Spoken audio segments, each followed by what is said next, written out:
ধৰ্ষণ কৰি মেডিকেলৰ ছাত্ৰীক হত্যা কৰাক কেন্দ্ৰ কৰি ধুবুৰী মেডিকেল কলেজত প্ৰতিবাদ।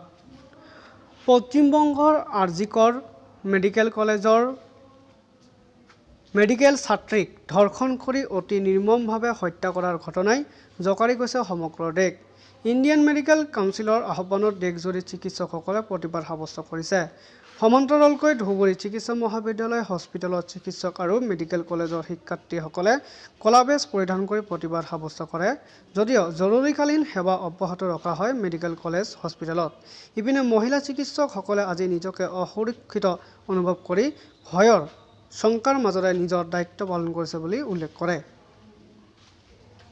Government, to the central government, for hard and hardcore punishment against the criminal, not imprisonment. We don't want any type of imprisonment. We want the law, that law like China and Afghanistan law, that the criminal should be hanged or should be shot dead in the forehead. That's our appeal to this government. This law should be immediately changed for the safety and betterment of the ladies prevailing all over the country. That's our foremost aim in today's appeal. This is not the first time this type of happening is going on all over the countries. Ladies are suffering today's day in their life. So all out operation should be held out, whatever might be the route, CBI, inquiry, whatever, etc., etc. But the criminal should be at the earliest should be caught and should be hanged to death. This is our ultimate solo for this movement. Thank you. RG Kar medical কলেজত জঘন্য কাণ্ড হ'ল আৰু যোনটো মানে অথৰিটিয়ে বস্তুটো লুকাব চেষ্টা কৰিছে। কাণ্ডটো হোৱাৰ পিছত পেৰেণ্টছক কল কৰিছে যে ছুইচাইড কৰিছে আপোনাৰ ছোৱালীয়ে, যোনটো মানে দেখিলে গম পায় যে এইটো মানে ৰেপ হয়।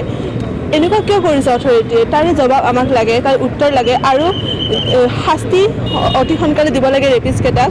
আৰু এই কাণ্ডটোৰ পিছত পলিটিকেল হেণ্ড আছে নে নাই ইয়াৰ অতি সোনকালে তদন্ত কৰা উচিত।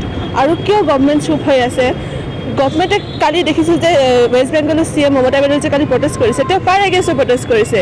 তেওঁ চিফ মিনিষ্টাৰ হয়, তেওঁ হোম মিনিষ্টাৰ হয়, তেওঁ কাৰ এগেইনষ্টত প্ৰটেষ্ট কৰিছে? আমাক অতি সোনকালে এইবোৰৰ জবাব লাগে আৰু অতি সোনকালে আমাক জাষ্টিচ লাগে।